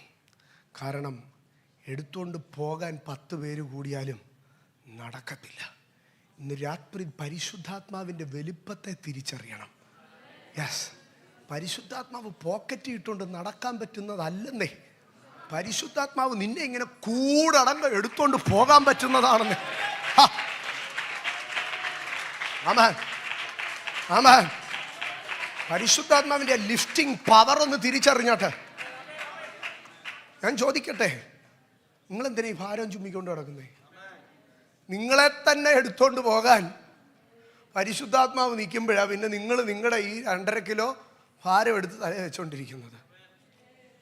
ഭാരം ചുമക്കുന്നവൻ ഒരുത്തനുണ്ട്, എൻ്റെ പേര് യേശു എന്ന. അവൻ നിന്റെ ഭാരം മാത്രമല്ല ചുമക്കുന്നത്, അവൻ നിന്നെ തന്നെ ചുമക്കും. അവൻ നിന്നെ തന്നെ ചുമക്കും. അവൻ നിന്നെ തന്നെ ചുമക്കും. ഇന്ന് രാത്രി ആമേൻ. ഞാൻ എപ്പോഴും പറയുന്നൊരു ഉപമയുണ്ട്. ഈ കുഞ്ഞുങ്ങളുടെയൊക്കെ സ്കൂൾ ബാഗിൻ്റെ മുകളിൽ ഒരു സാധനമുണ്ട്. ഈ ഒരു ഹാൻഡിലുണ്ട്. ഞാൻ സ്കൂൾ ബാഗിൻ്റെ കാര്യമാണ് പറയുന്നത് കേട്ടോ. ഈ 2 വലിയ ബെൽറ്റ് എന്തോത്തിനാണെന്നറിയാമോ? ഈ 2 വലിയ ബെൽറ്റ് കൊച്ചിൻ്റെ തോളത്ത് കിടക്കാനാണ്. കൊച്ചിൻ്റെ തോളത്ത് ഈ ഭാരം കിടക്കണമെങ്കിൽ ഈ 2 വലിയ ബെൽറ്റ് വേണം. പക്ഷെ സ്കൂളിൽ നിന്ന് ഓടി വരുന്ന കൊച്ചിൻ്റെ തോളത്തുനിന്ന് അമ്മയ്ക്ക് ഈ ഭാരം എടുക്കണമെങ്കിൽ എത്ര ബെൽറ്റ് വേണം? ഒരു ബെൽറ്റും വേണ്ട, ഈ ഒരു ഹുക്ക് മതി. യെസ്, ഇന്ന് രാത്രി തിരിച്ചറിയണം ദൈവവേദലേ, നിന്റെ ഭാരം നീ ചുമ്മിക്കൊണ്ട് വന്നാൽ 2 ഭയങ്കര ബെൽറ്റ് വേണം. ഇനി ഇതിപ്പോൾ ലാപ്ടോപ്പ് ബാഗ് ആയതുകൊണ്ടാണ്. സ്കൂൾ ബാഗിലൊക്കെ നിങ്ങൾ ശ്രദ്ധിച്ചാൽ ഈ മണ്ടക്കലത്തെ ആ ചെറിയ സാധനത്തിന് ഇങ്ങനെ വലിയ കൈപ്പിടിയൊന്നുമില്ല. തോളത്തിടുന്ന ബാഗിനകത്ത് ഇത്രയും കനത്തി സ്പോഞ്ചും പിടിപ്പിച്ച് എന്തോരൊക്കെ ഇതാണെന്നറിയാം. കാരണം നമ്മൾ നമ്മുടെ വെയിറ്റ് എടുക്കാൻ തുടങ്ങി ഇത്രയും സ്പോഞ്ചൊക്കെ വെച്ചിട്ടേ പറ്റത്തുള്ളൂ. പക്ഷെ കുഞ്ഞുങ്ങളുടെയൊക്കെ ബാഗിൽ നിങ്ങൾ എന്ന് നോക്കണം, ആ മണ്ടക്കലത്തെ ഇതിനൊരു ചെറിയൊരു ബെൽറ്റ് മാത്രമേ ഉള്ളൂ. അത് ഈ സ്പോഞ്ചൊന്നും വെച്ചിട്ടില്ല. കാരണം ആ കുഞ്ഞിൻ്റെ അമ്മയ്ക്ക് ഈ ഭാരം ചുമക്കാനേ സ്പോഞ്ചിൻ്റെ ആവശ്യമില്ല. യെസ്, ഇന്ന് രാത്രി ഞാൻ ഒരു കാര്യം ഉറപ്പായിട്ട് പറയാം, എൻ്റെ അപ്പായിക്ക് എൻ്റെ ഭാരം ചുമക്കാൻ സ്പോഞ്ചിൻ്റെ ആവശ്യമില്ല. കാരണം അവൻ്റെ വിരലെ തൂങ്ങാനുള്ളതേ ഉള്ളൂ. യേസ്, നിന്നെ എടുത്തുകൊണ്ട് പോകുന്ന ഒരാത്മാവുണ്ട്. ആഹാബ് നിന്നെ കാണാതെ. എന്നാൽ ഞാൻ പറയട്ടെ, അവൻ ലിഫ്റ്റ് ചെയ്യുക മാത്രമല്ല, അവൻ ഷിഫ്റ്റ് ചെയ്യുകയും ചെയ്യും. ഇന്ന് രാത്രി പറഞ്ഞാട്ടെ, ദൈവം എന്നെ ലിഫ്റ്റ് ചെയ്യും, ദൈവം എന്നെ ഷിഫ്റ്റ് ചെയ്യും. അതുകൊണ്ടാണ് അപ്പോസ്തലപ്രവൃത്തി 17:28 പറഞ്ഞത്, in him we live, we move and have our being. In him we can live and we will live. In him we can move and we will move. തിരിച്ചറിയണം, in him we can move. In him you will not be stagnant, you will be shifted from one level to another to another to another. അത് ഏത് ലെവലിലും shift ചെയ്യപ്പെട്ടുകൊണ്ടിരിക്കും. നിൻ്റെ ആത്മീയത ഒരിക്കലും ഒരു സ്റ്റാഗ്നൻ്റായിട്ട് ഒരിടത്ത് ആയി പോകത്തില്ല. നിൻ്റെ ശുശ്രൂഷ സ്റ്റാഗ്നൻ്റ് ആവത്തില്ല. ആമേൻ. നിൻ്റെ പ്രൊഫഷനിൽ നീ ഒരു ചെയറിൽ തന്നെ 10,000 വർഷം ഇരിക്കത്തില്ല. നിൻ്റെ ജീവിതത്തിൻ്റെ അവസ്ഥകൾ ഒരിടത്ത് സ്റ്റക്ക് ആകത്തില്ല. നിനക്കൊരു ഒരു അപ്ഗ്രഡേഷൻ, ഒരു ഷിഫ്റ്റിങ് ദൈവം ഒരുക്കും. യെസ്, ദൈവത്തിൻ്റെ ആത്മാവിന് ലിഫ്റ്റ് ചെയ്യാൻ മാത്രമല്ല ഷിഫ്റ്റ് ചെയ്യാനും കഴിയും. ഞാൻ ആ ഭാഗത്തിലേക്കാണ് കടന്നു വരുന്നത്. അപ്പോസ്തല പ്രവർത്തികളുടെ പുസ്തകം 8-ാം അധ്യായത്തിലേക്ക് കടന്നു വരുമ്പോൾ, അപ്പോസ്തല പ്രവർത്തികളുടെ പുസ്തകം 8-ാം അധ്യായം അവിടേക്ക് കടന്നു വരുമ്പോൾ അതിൻ്റെ 40-ാം വാക്യത്തിൽ 39-ാം വാക്യത്തിലേക്ക് വരുമ്പോൾ, അപ്പോസ്തല പ്രവർത്തികളുടെ പുസ്തകം 8-ാം അധ്യായം 39-ാം വാക്യം അവിടെ ഇങ്ങനെയാണ് എഴുതിയിരിക്കുന്നത്, അവർ വെള്ളത്തിൽ നിന്ന് കയറിയപ്പോൾ കർത്താവിൻ്റെ ആത്മാവ് ഫിലിപ്പോസിനെ എടുത്തുകൊണ്ടുപോയി. ഷണ്ണൻ അവനെ പിന്നെ കണ്ടില്ല. അവൻ സന്തോഷിച്ചുകൊണ്ട് തൻ്റെ വഴിക്ക് പോയി. ഫിലിപ്പോസിനെ പിന്നെ അസ്തോദിൽ കണ്ടു. അവൻ സഞ്ചരിച്ചു, എല്ലാ പട്ടണങ്ങളിലും സുവിശേഷം അറിയിച്ചു. അവൻ കൈസരിയയിലെത്തി. ഷണ്ണൻ അവനെ കണ്ടില്ല, അസ്തോദിൽ അവനെ കണ്ടു. അവൻ സഞ്ചരിച്ചു, അവൻ അറിയിച്ചു, അവൻ എത്തേണ്ടിടത്തെത്തി. ഇതൊരു ഭയങ്കര മർമ്മമായി പറയുന്നത് കേട്ടോ. പിന്നെ ഷണ്ണൻ അവനെ കണ്ടില്ല, അവനെ പിന്നെ അസ്തോദിലാണ് കണ്ടത്. അവിടെ നിന്ന് അവൻ സഞ്ചരിച്ചു, അവിടെ നിന്ന് അവൻ പിന്നെയും അറിയിച്ചു, അവിടെ നിന്ന് അവൻ എത്തേണ്ടിടത്തെത്തി. ഇതൊരു ദൈവ പൈതലിൻ്റെ, ഒരു ശുശ്രൂഷകൻ്റെ ജീവിതം അവിടെ പറയുന്നത്. ഇവിടെ പറയുന്ന ഭാഗത്തിലേക്ക് വരുമ്പോൾ ഇവർ ഇരുവരും വെള്ളത്തിൽ നിന്ന് കയറി. വെള്ളത്തിൽ നിന്ന് കയറിയപ്പോൾ ആത്മാവ് ഫിലിപ്പോസിനെ എടുത്തുകൊണ്ടുപോയി. എന്താണ് അതിൻ്റെ കാരണം? അതിൻ്റെ കാരണം ഇത്രയുമേ ഉള്ളൂ, അവിടുത്തെ വെള്ളത്തിലുള്ള ശുശ്രൂഷ തീർന്നു. അവിടുത്തെ വെള്ളത്തിലുള്ള ശുശ്രൂഷ തീർന്നു. ഇനിയും ആ വെള്ളത്തിൽ നിന്നാൽ മുണ്ട് നനയുന്നേ ഉള്ളൂ എന്ന് തമ്പുരാൻ അറിയാം. അതുകൊണ്ട് അവിടുത്തെ ശുശ്രൂഷ തീർന്നപ്പോൾ ദൈവത്തിൻ്റെ ആത്മാവ് ഫിലിപ്പോസിനെ എടുത്തുകൊണ്ടുപോയി. എൻ്റെ സഹോദരങ്ങളെ, ഈ ശുശ്രൂഷയ്ക്കകത്ത് ദൈവം ഷിഫ്റ്റ് വരുത്തും, ആത്മീയ നിലവാരത്തിൽ ഷിഫ്റ്റ് വരുത്തും. ഈ 8-ാം അധ്യായത്തിൻ്റെ ആരംഭത്തിലേക്ക് വരുമ്പോൾ ഫിലിപ്പോസ് ഭയങ്കര കത്തി നിൽക്കുന്ന സമയമാണ്. ഫിലിപ്പോസ് ഭയങ്കര അത്ഭുതങ്ങളെ ചെയ്യുന്നു. ഫിലിപ്പോസ് ഭയങ്കരമായി സുവിശേഷം പ്രസംഗിക്കുന്നു. മന്ത്രവാദികൾ വരുന്നു, അവർ വന്ന് മാനസാന്തരപ്പെടുന്നു. ഫിലിപ്പോസിനെ കൊണ്ട് ദൈവം അസാധാരണമായ പ്രവർത്തികൾ ചെയ്യുക. 10,000 സ്റ്റേജിൽ നിന്ന് ഫിലിപ്പോസ് ഇങ്ങനെ പ്രസംഗിച്ചുകൊണ്ടിരിക്കുക. പെട്ടെന്ന് കർത്താവിൻ്റെ ആത്മാവ് വന്ന് ഫിലിപ്പോസിൻ്റെ അടുക്ക പറഞ്ഞു, ഫിലിപ്പോസ്, നീ ഇവിടുന്ന് പെട്ടിയെല്ലാം എടുക്കാൻ പറഞ്ഞു. 26-ാം വാക്യം. ഇവിടുത്തെ അപ്പോൾ ഫിലിപ്പോസ് മനസ്സിൽ ചിന്തിച്ച് കാണും, ഇവിടുത്തെ 10,000 പേരുടെ ക്രൂസൈഡ് ആണെങ്കിൽ അടുത്തത് പോകുമ്പം 50,000 പേരുടെ സ്റ്റേജിലേക്ക് ദൈവം എന്നെ വെച്ചടി ഉയർത്താൻ പോവുക. പക്ഷെ 26-ാം വാക്യത്തിൽ കർത്താവിൻ്റെ ദൂതൻ ഫിലിപ്പോസിനോട്, നീ എഴുന്നേറ്റ് തെക്കോട്ട് യെരൂശലേമിൽ നിന്ന് ഗസയ്ക്കുള്ള നിർജ്ജനമായ വഴിയിലേക്ക് പോക എന്ന് പറഞ്ഞു. യെസ്, ഒരു ശുശ്രൂഷകനെ ദൈവം എങ്ങനെയാണ് നടത്തുന്നതെന്ന് കണ്ടോ? ഇത്രയും ഒരു ഭയങ്കര പ്രിവിലേജ്ഡായിട്ട് ശക്തമായി ഉപയോഗിച്ചുകൊണ്ടിരിക്കുമ്പോൾ ദൈവം പറയും, ഒരു നിർജ്ജന വഴിയിലേക്ക് നീ കടന്നു പോകും, ആരുമില്ലാത്തൊരു വഴിയിലേക്ക് നീ കടന്നു പോകും, ഗസയിലേക്ക് നീ കടന്നു പോകും, നീ യെരൂശലേമിൽ നിന്ന് മാറിപ്പോ. നീ യെരൂശലേമിൽ നിന്ന് നിനക്ക് യെരൂശലേം നിൻ്റെ കംഫർട്ട് സോണാ. നിൻ്റെ പരിചയക്കാരെല്ലാം ഉണ്ട്, നിൻ്റെ കുടുംബക്കാരെല്ലാം ഉണ്ട്, നിൻ്റെ കൂട്ടുകാരെല്ലാം ഉണ്ട്, നിൻ്റെ പാരമ്പര്യക്കാരെല്ലാം ഉണ്ട്. ഈ യെരൂശലേമിൽ നിന്ന്, നിൻ്റെ കംഫർട്ട് സോണിൽ നിന്ന് നീ ഗസയിലേക്ക് പോ. അവിടെ ആരുമില്ല, നിർജ്ജനമാ, നീ ഒറ്റയ്ക്ക് കുറേ നാൾ നടക്കാൻ. എൻ്റെ സഹോദരങ്ങളെ, യഥാർത്ഥ ശുശ്രൂഷകൻ അത് അനുസരിച്ചു. അവൻ ഗസയ്ക്കുള്ള നിർജ്ജനമായ വഴിയിൽ കൂടെ നടക്കുകയാണ്. നടന്നു പോകുമ്പോഴാണ് കന്ദക്കരാജ്ഞിയുടെ ഷണ്ണൻ തേരിൽ പോയിക്കൊണ്ടിരിക്കുകയാണ്. ദൂതൻ പറഞ്ഞു, നീ ആ തേരിനോട് ചേർന്ന് നടക്കാൻ. എനിക്ക് ദൂതൻ്റെ ആ സംസാരം അത്ര ഇഷ്ടപ്പെട്ടില്ല കേട്ടോ, മലയാളത്തിൽ പ്രത്യേകിച്ച്. കാരണം ഒരു തേര് കുതിര കെട്ടി വലിക്കുന്നതാണ്. പ്രത്യേകിച്ചൊരു കന്ദക്കരാജ്ഞിയുടെ ഒരു രാജകൊട്ടാരത്തിൽ ഒരു ഭൃത്യനാകുമ്പോൾ കഴുതയൊന്നുമല്ല കെട്ടി വലിക്കുന്നത്, ഒരു കുതിര കെട്ടി വലിക്കുന്നതാണ്. അപ്പോൾ ഒരു കുതിര കെട്ടി വലിക്കുന്ന രഥത്തിന് എന്തൊരു സ്പീഡ് കാണും. ആ സ്പീഡിനകത്ത് ഈ ഫിലിപ്പോസിന് നടക്കാൻ പറ്റുമോ? അപ്പോൾ ഗസയ്ക്കുള്ള നിർജ്ജന പ്രദേശത്ത് ആരുമില്ലാത്ത വഴിയിൽ ഇങ്ങനെ ഫിലിപ്പോസ് ഇങ്ങനെ പാട്ടും പാടി ഇങ്ങനെ സങ്കടപ്പെട്ടോ സന്തോഷമായിട്ടോ ഒക്കെ ഇങ്ങനെ എന്തായാലും വരുന്നത് വരട്ടെന്ന് പറഞ്ഞ് ഇങ്ങനെ നടക്കുക. അന്നേരം ഒരു തേര് പോകുന്നത് കണ്ട ഉടനെ ആ ദൂതൻ പറഞ്ഞ് അതിനോട് ചേർന്ന് നടക്കാൻ. നടന്ന മനുഷ്യൻ ഇപ്പോൾ എന്തോ ചെയ്യുകയാണ്? ഓടുകയാ. എൻ്റെ സഹോദരങ്ങളെ, ഈ ബലഹീന മനുഷ്യനെ ഇട്ട് ഓടിക്കുകയാ, ഒരു തേരിനോട് ചേർന്ന് ഓടിക്കുക. ദൈവം നമ്മൾ സമർപ്പിതൻ്റെ ജീവിതം ഇങ്ങനെയാ. ചിലപ്പോൾ ഒറ്റക്കിട്ട് നടത്തും, ചിലപ്പം ഒരു തേര് നല്ല സ്പീഡിൽ പൊയ്ക്കൊണ്ടിരിക്കുക. നമ്മുടെ പറയാ, ആ തേരിനകത്ത് നീ കൂടെ ഓടാൻ പറയുക, തേരിനകത്ത് ഓടാൻ പറയുക. ഇന്ന് രാത്രികാലം എന്നെ കേൾക്കുന്ന എൻ്റെ ദൈവവൈതലേ, ആത്മാവിൻ്റെ നടത്തിപ്പ് ചിലപ്പോൾ നമുക്ക് ഭയങ്കര വിചിത്രമായിട്ട് തോന്നും. ആയിരങ്ങളുടെ ക്രൂസൈഡിൽ നിന്നെടുത്ത് ഏകാന്തതയുടെ നടിച്ചുഴിയിലേക്ക് കൊണ്ടിടും. നടക്കാൻ പോലും സമ്മതിക്കാതെ നമ്മളെ ഇട്ട് ഓടിക്കും. സ്വന്തം ഇഷ്ടത്തിനല്ല, നമ്മുടെ വേഗതയിലല്ല, നമ്മുടെ കഴിവിനല്ല, ആ കുതിരയ്ക്കൊത്തവണ്ണം നമ്മളെ ഓടിക്കുക. കുതിരയുടെ വേഗതയ്ക്കൊത്തവണ്ണം ഇപ്പം ഈ ഉപദേശിയെ ഓടിപ്പിക്കുക. ദൈവം വിളിച്ചല്ലേ, ദൈവം തിരഞ്ഞെടുത്തല്ലേ, കർത്താവിൻ്റെ ശബ്ദം കേട്ടിട്ടല്ലേ വന്നേ. പിന്നെന്തിനാ ഈ കുതിരയ്ക്കൊപ്പം എന്നെ ഇട്ട് ഓടിക്കുന്നേ? മനുഷ്യനൊപ്പം അല്ല എന്നെ ഇട്ട് ഓടിക്കുന്നേ, കുതിരയ്ക്കൊപ്പം ഇട്ട് എന്നെ ഓടിക്കുന്നേ. ഇന്ന് രാത്രി നീ അറിയണം, നീ നിർജ്ജന വഴിയിൽ നടന്ന ദാസനാണെങ്കിൽ, നീ കുതിരയ്ക്കൊപ്പം ഓടിയ ദാസനാണെങ്കിൽ, നിന്നെ ആത്മാവ് എടുത്തുകൊണ്ട് പോകുന്ന ഒരു കാലം.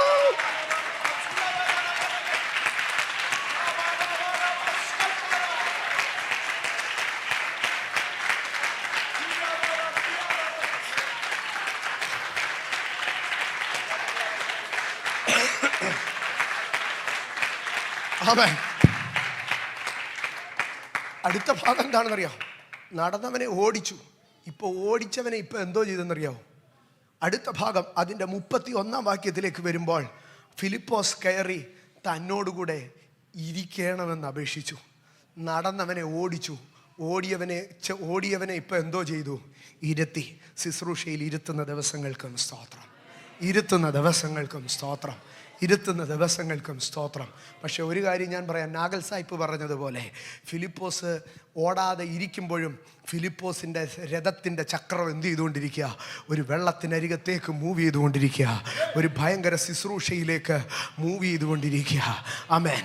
ഞാൻ പറയും, ഷണ്ണൻ ആ വെള്ളം ഒരു സ്നാനക്കുളമായിരുന്നെങ്കിൽ ഫിലിപ്പോസിന് ആ വെള്ളം ഒരു ഹെലിപ്പാഡായിരുന്നു. യെസ്, ഷണ്ണന് ആ വെള്ളം ഒരു സ്നാനക്കുളമായിരുന്നെങ്കിൽ ഫിലിപ്പോസിന് ആ സ്നാനക്കുളം ആ തോട് ഒരു സ്നാനക്കുളമായിരുന്നില്ല, അതൊരു എയർപോർട്ടായിരുന്നു, അതൊരു ഹെലിപ്പാഡായിരുന്നു. കാരണം ഷണ്ണൻ മനസ്സ് മാറി സന്തോഷിച്ചു പോകുമ്പോൾ ഫിലിപ്പോസ് ഇവിടെ നിന്ന് എങ്ങനെയാണ് പിന്നെ ഹെലിപ്പാഡിനകത്തുനിന്ന് ഒരു ഹെലികോപ്റ്ററിൽ, ഒരു ഫ്ലൈറ്റിനകത്ത്, ഒരു ജെറ്റിനകത്ത് കയറി പോവുകയാണ്. ഇന്ന് രാത്രി എന്നെ കേൾക്കുന്ന എൻ്റെ ദൈവമക്കളെ, പരിശുദ്ധ ആത്മാവ് നിന്നെ എടുക്കാൻ തുടങ്ങിയാൽ ആത്മാവ് നിന്നെ എന്നും നടത്തുമെന്ന് ചിന്തിക്കരുത്. ആത്മാവ് നിന്നെ എന്നും ഒറ്റയ്ക്ക് നടത്തുമെന്ന് ചിന്തിക്കരുത്. നിന്റെ ജീവിതത്തിൽ ഒരു ഷിഫ്റ്റ് ഉണ്ടാകും, നിന്റെ ജീവിതത്തിൽ ഒരു ലിഫ്റ്റ് ഉണ്ടാകും, നിന്റെ ജീവിതത്തിൽ ഒരു ഷിഫ്റ്റ് ഉണ്ടാകും. ഇന്ന് ഗസയ്ക്കുള്ള നിർജ്ജന വഴിയിൽ നടക്കുന്നെങ്കിൽ നീ അധൈര്യപ്പെട്ടു പോകരുത്. ഇന്ന് കുതിരക്കൊത്തവണ്ണം നിന്നെ ഓടിപ്പിക്കുന്നുവെങ്കിൽ നീ അധൈര്യപ്പെട്ടു പോകരുത്. ഇന്ന് നിന്നെ എവിടെയെങ്കിലും ഇരുത്തിക്കളഞ്ഞെങ്കിൽ നീ അധൈര്യപ്പെട്ടു പോകരുത്. ദൈവം നിന്നെ പറപ്പിക്കാൻ വേണ്ടി, ദൈവം നിന്നെ എടുത്തുകൊണ്ടു പോകുവാൻ വേണ്ടിയുള്ള ഒരുക്കമാണ്. ആത്മാവ് അവനെ എടുത്തുകൊണ്ടുപോയി. ഞാനതിനെ ഇങ്ങനെ പറയും, സ്പിരിറ്റ് ട്രാൻസ്പോർട്ടേഷൻ എന്ന് പറയുക. ഇന്ന് രാത്രി എത്ര ദൈവമക്കൾ പ്രാർത്ഥിക്കും, കർത്താവ് enable me A spirit transportation. Hallelujah. ആത്മാവിൻ്റെ ഒരു ട്രാൻസ്പോർട്ടേഷൻ നമുക്ക് സംഭവിക്കട്ടെ. In him you can move. നിന്റെ ഇന്നത്തെ ശുശ്രൂഷ തലത്തിൽ നിന്ന് വേറെ ഒരു ശുശ്രൂഷ തലത്തിലേക്ക് ആത്മാവ് അവനെ എടുത്തുകൊണ്ടുപോയി. ഹല്ലേലൂയ. യെരൂശലേമിൽ നിന്ന് ഗസയ്ക്ക് പോകാനാണ് പറഞ്ഞത്, പക്ഷേ ആത്മാവ് അവനെ എവിടേക്ക് കൊണ്ടുപോയി? ഫെലിസ്തീയ ദേശത്തിലേക്ക്. അസ്തോദിലേക്ക് കൊണ്ടുപോയി. അസ്തോദിൽ നിന്ന്, അവിടെ നിന്ന് ഇറ്റലിയിലേക്ക്, റോമിലേക്ക്, സ്തോത്രം, അവിടേക്ക് കൊണ്ടുപോയി. നിങ്ങൾ ഇത് ശ്രദ്ധിച്ചു കഴിഞ്ഞാൽ സ്തോത്രം, എത്ര ദേശങ്ങളിലേക്ക്, രാജ്യങ്ങളിലേക്ക് ദേശാധിപതികളുടെ അധികാരങ്ങളെ മുറിച്ചുകൊണ്ട് ആത്മാവ് കൊണ്ടുപോവുകയാണ്. ആത്മാവിന് മാത്രമേ ദേശാധിപ ശക്തികളെ പൊട്ടിച്ചുകൊണ്ട് അവനെ അപ്പുറത്ത് കൊണ്ടുപോകാൻ കഴിയത്തുള്ളൂ. സ്തോത്രം.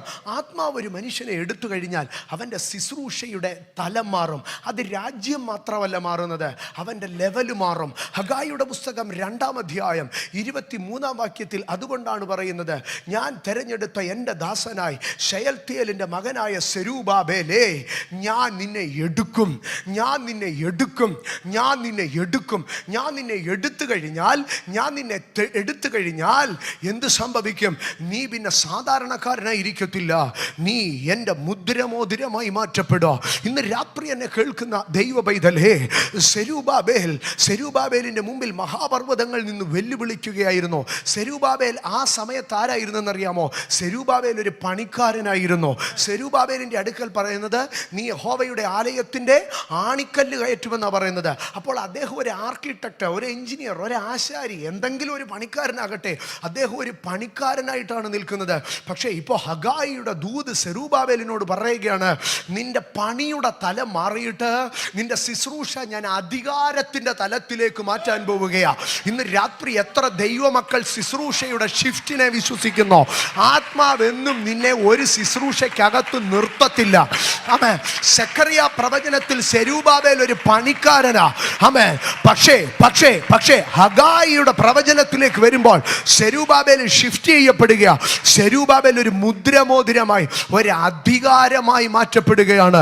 ഇന്ന് രാത്രികാലം തിരിച്ചറിഞ്ഞാട്ട്, എന്നും കരഞ്ഞുകൊണ്ടിരിക്കുന്ന ഒരു ശുശ്രൂഷയല്ല, എന്നും ദാസനായിരിക്കുന്ന ഒരു ശുശ്രൂഷയല്ല, നീ ഒരു അധികാരത്തിന്റെ ശുശ്രൂഷ ചെയ്യുക. ഈ 6ാമത്തെ ആനിവേഴ്സറിയിൽ ചിലരുടെ ശുശ്രൂഷ ലെവലുകൾ മാറട്ടെ യേശുവിന്റെ നാമത്തിൽ. നിന്റെ അഭിഷേകം നിന്റെ ശുശ്രൂഷയെ മാറ്റട്ടെ. Be shifted in the ministry, നിന്റെ ശുശ്രൂഷയിൽ നീ ഷിഫ്റ്റ് ചെയ്യപ്പെടട്ടെ. യേശുവിൻ്റെ നാമത്തിൽ ഞാൻ ഈ ജനത്തിന് വേണ്ടി പ്രാർത്ഥിക്കുന്നു. ഇതിനകത്ത് ശുശ്രൂഷയുടെ ഷിഫ്റ്റ് സംഭവിക്കട്ടെ. അന്യഭാഷയിൽ സംസാരിക്കുന്നവർ പ്രവചിക്കുന്നവരാകട്ടെ, പ്രവചിക്കുന്നവർ വ്യാഖ്യാനിക്കുന്നവരാകട്ടെ, അവർ രോഗശാന്തികളെ ചെയ്യുന്നവരാകട്ടെ, അവർ ഭൂതങ്ങളെ പുറത്താക്കുന്നവരാകട്ടെ, അവർ രാജ്യങ്ങളെ അടക്കുന്നവരാകട്ടെ, അവർ രാജാക്കന്മാരുടെ അരക്കച്ചകൾ അഴിക്കുന്നവരാകട്ടെ. ഹോളി സ്പിരിറ്റ്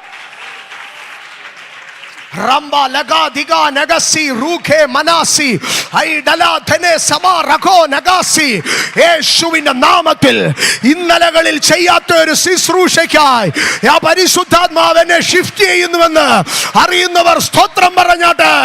ഇന്നലകളിൽ ചെയ്തിട്ടില്ലാത്ത ഒരു അഭിഷേകത്തിന്റെ ആത്മമണ്ഡലത്തിലേക്ക് എന്റെ ശുശ്രൂഷ ഷിഫ്റ്റ് ചെയ്യപ്പെടുന്നുവെന്ന് അറിയുന്നവർ അന്യഭാഷകളിൽ ദൈവത്തിന് മഹത്വം കൊടുക്കട്ടെ. Holy Spirit, Loromono, Akebele, Atoroshe, Rimenase, Idolate, be shifted in your ministry.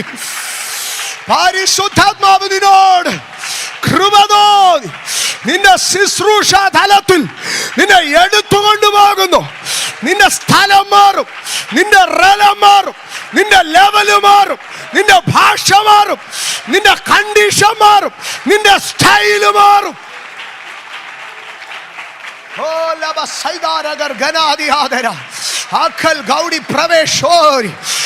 ഭയങ്കരമായ ഒരു ദൈവ സാന്നിധ്യം ഇതിനകത്ത് ചിലരെ കൺഫേം ചെയ്യുന്നു.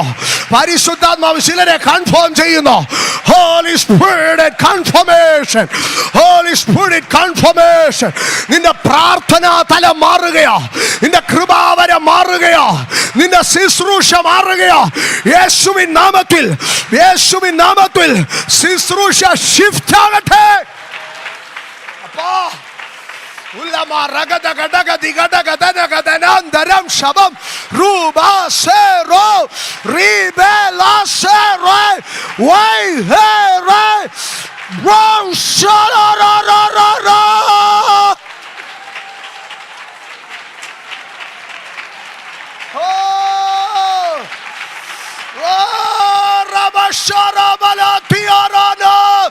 Rigana sagam tulada ribala karashike lakote riba saida tulatigara wakabala tikara mara santhe.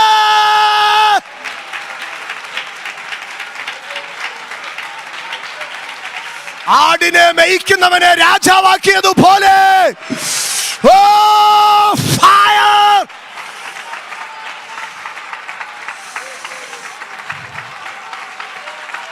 Ulama rahasa, ulama rahasa, ulama rahasa.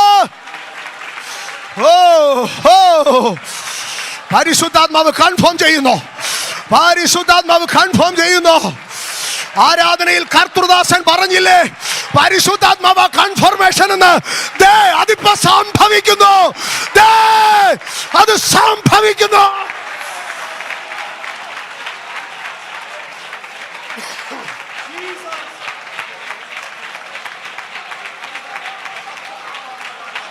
You are a minister of God. You are a minister of God. You are an appointed minister of God. പരിശുദ്ധാത്മാ തീ വാരി എറിയുന്നു. പുതപ്പ് പുതപ്പ് പുതപ്പ് പുതപ്പ് നിന്റെ മേൽ വീഴുന്നു.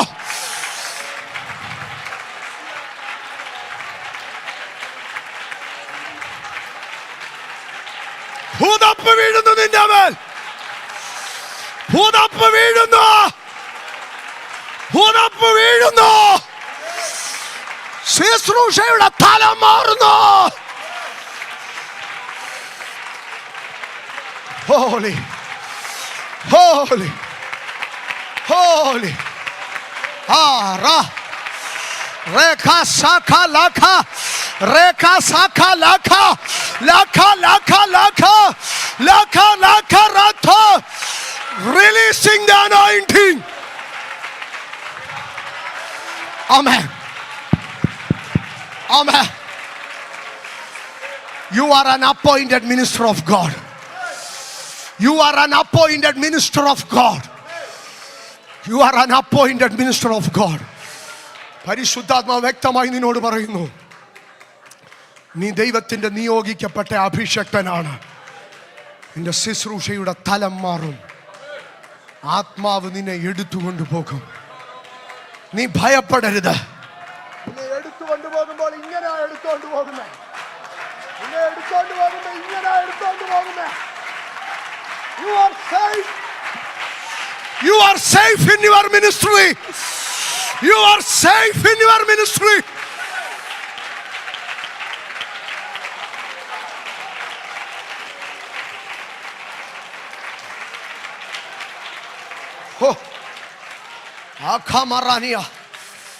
പരിശുദ്ധാത്മാവ് ചില തെരഞ്ഞെടുക്കപ്പെട്ടവരെ ഇതിനകത്ത് കൺഫേം ചെയ്തുകൊണ്ടിരിക്കുന്നു.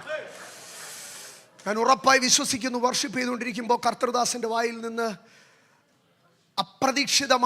അപ്രതീക്ഷിതമായിട്ടെന്ന് ഞാൻ പറയുകയാണ്, അപ്രതീക്ഷിതമെന്നല്ല, മുൻകൂട്ടി നിശ്ചയിക്കാതെ വന്നുപോയ ഒരു വാക്കാണത്.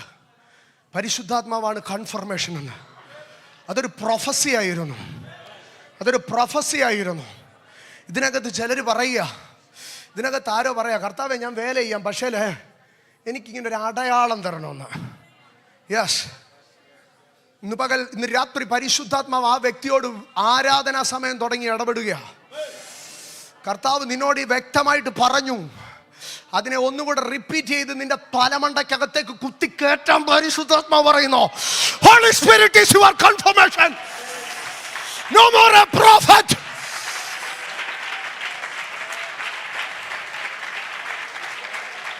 Holy Spirit confirming you. Not on another prophet. Not on another prophet.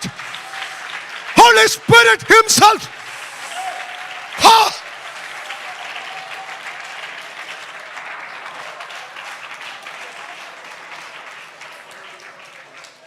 ലോറമശഖർ ബനാദിയ. ഇവിടെ മുമ്പിൽ സമയം കുറച്ചുള്ളൂ, അതുകൊണ്ട് ഞാൻ പിടിച്ചു മുമ്പോട്ട് പോവാ. നീ ഒന്ന് രണ്ട് വെളിപ്പാടൂടെ കൈമാറിയിട്ട് പോയാലേ പറ്റൂ. ഇതിങ്ങനെ തീരേണ്ട മീറ്റിംഗ് അല്ല കേട്ടോ, ഇതിങ്ങനൊന്നും പോകേണ്ട മീറ്റിംഗ് അല്ല. റോഷബാരിയ ഈറോലി ബസ്മഹറിയ പ്രവുഷ്മഹറിയ റോഖൽബന സൈഥര പ്രവാസിയ റാഖർ ബനസ്യ പ്രോസ്മഹറിയ ല സൈഥോരിയ ലുകസറിയ റററററററററററ Allah say ra na ha ha ha ha ha ra sa ma hai ra sa ra holy hasbah ra mahadiya rambalasi udiya baladi mer balasa hum dora hasya karambashi vi balbal baraga samro mono hoto rahasi ri ge ge ge gera saidham ru manbe mano sodham vi belam dhuni hatanam va kalbe hara noso ri bani hadana re mani hudara saitharam rambalati hudana freedom.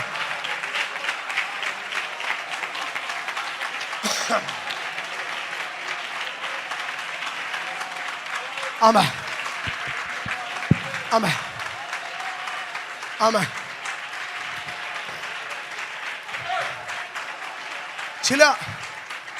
ചില ദിവസങ്ങൾക്ക് മുമ്പ് പരിശുദ്ധാത്മാവിനോടൊരു കാര്യം പറഞ്ഞു. ആത്മാവ് എടുക്കുമ്പോൾ അൺയൂഷ്വലായിട്ട് super നാച്ചുറലായിട്ടുള്ളത് സംഭവിക്കും. അതിന് ദൈവം എനിക്കൊരു ഭാഗം തന്നു. പക്ഷേ അത് ഈ മെസ്സേജിൽ എവിടെ കൊള്ളിക്കണമെന്ന് അറിയത്തില്ല. പക്ഷെ പരിശുദ്ധാത്മാവ് ഇപ്പം എന്നോട് പറഞ്ഞു അത് പറയുന്നു. യെസ്, ആത്മാവ് എടുക്കുമ്പോൾ സൂപ്പർ നാച്ചുറലായിട്ടുള്ളത് സംഭവിക്കും.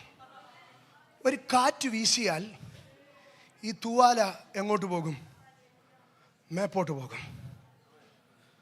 പക്ഷേ ഏലിയാവിനെ എടുത്തുകൊള്ളാൻ ആത്മാവ് വന്നപ്പോൾ ഒരു ചുഴലിക്കാറ്റ് വന്നു, പുതപ്പ് താപ്പോട്ട് പോയി, ഏലിയാവ് മേപ്പോട്ട് പോയി. 100 ഗ്രാമുള്ള പുതപ്പ് താപ്പോട്ട് പോയപ്പോൾ 70 കിലോയുള്ള ഏലിയാവ് മേപ്പോട്ട് പോയി. യെസ്, ഗുരുത്വാകർഷണ ബലം കീഴ്പ്പെട്ടു. Beyond the gravitational force, spiritual force is moving. Ha.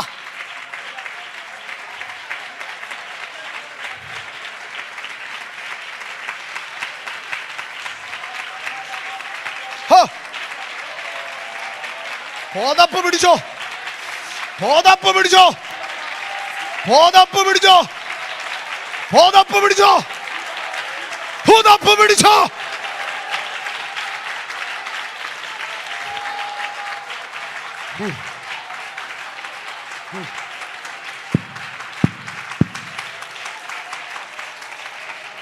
യൂഫ്രട്ടീസിലെ വെള്ളം, യൂഫ്രട്ടീസിലെ വെള്ളം, യൂഫ്രട്ടീസിലെ വെള്ളത്തെ വഴിതിരിക്കാൻ നെബൂഖദ്നേസറിന് കഴിഞ്ഞേക്കും. പക്ഷെ ശലോമോൻ ഒരു കാര്യം പറഞ്ഞു, ആത്മാവിനെ തടുക്കാൻ കേൾപ്പുള്ള ഒരു മനുഷ്യന് ഉലകത്തിലില്ലെന്ന്. നിന്നെ എടുത്തുകൊണ്ട് ആത്മാവ് പോകുമ്പോ ഇവനെ കണ്ട് ഇവിടെ മിനിസ്ട്രി ജയിപ്പിക്കത്തില്ലെന്ന് പറയാൻ ആത്മാവിനെ തടുക്കാൻ കേൾപ്പുള്ള ഒരുത്തനും ഉലകത്തിൽ ഇല്ല.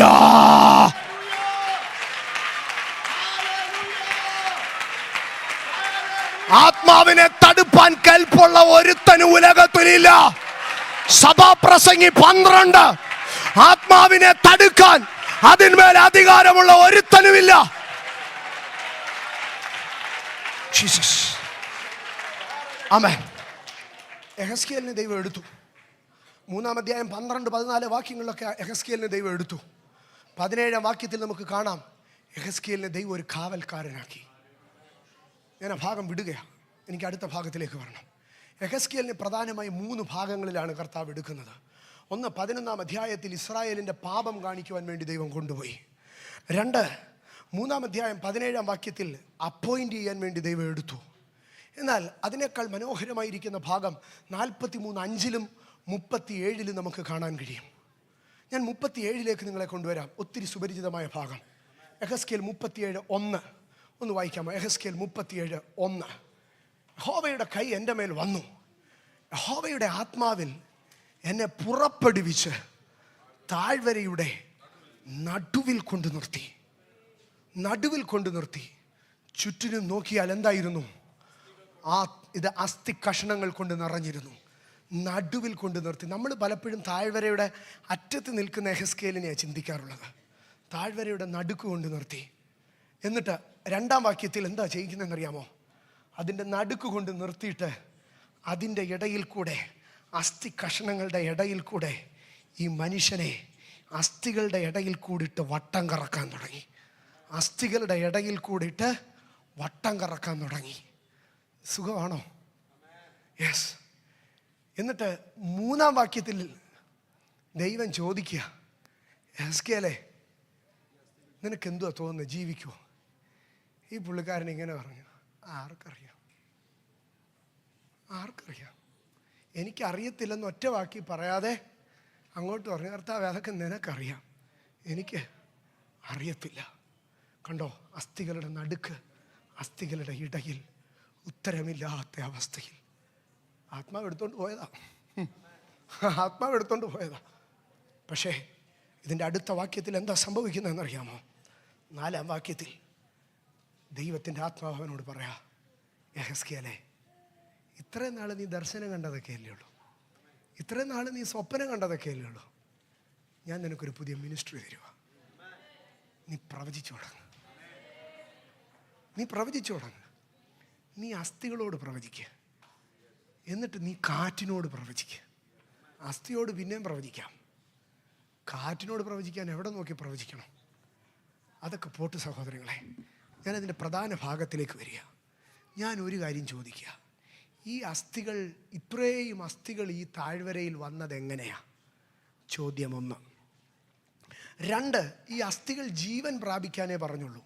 ജീവൻ പ്രാപിച്ചു കഴിഞ്ഞപ്പോഴത്തേക്ക് ഇവരെല്ലാം ആരായി തീർന്നു?